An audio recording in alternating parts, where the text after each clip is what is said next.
Shalom! Here's my attempt number 2 at making raw butter, and I had some input to make this go a little better than last time with all the splatter and taking such a long time and everything. And so this time I'm using a food processor, and I've just poured the cream here into the food processor.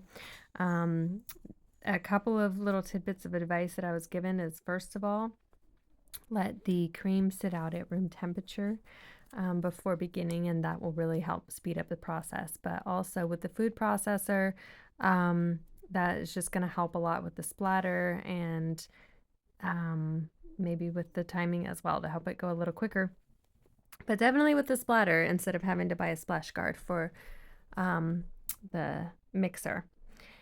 And so here we go. This took, I don't know, within a minute or two, I would say that you can see it just start to turn yellow already and thicken up into the butter, separating it from the buttermilk.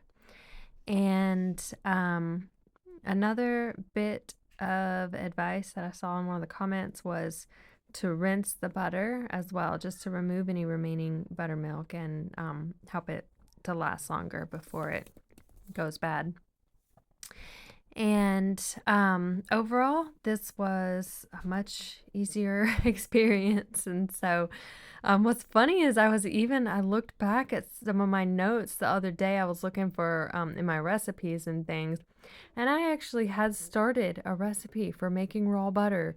And in it, I actually described exactly what I did here using the food processor. And so it's funny how sometimes we can forget things and think we're learning it all new when it's like, oh, I actually had written this down years ago.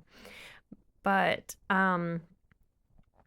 anyway, this is definitely the way I'm going to be going from now on until I learn differently. So, and the butter came out super yummy again. I added some salt to it, and that was it.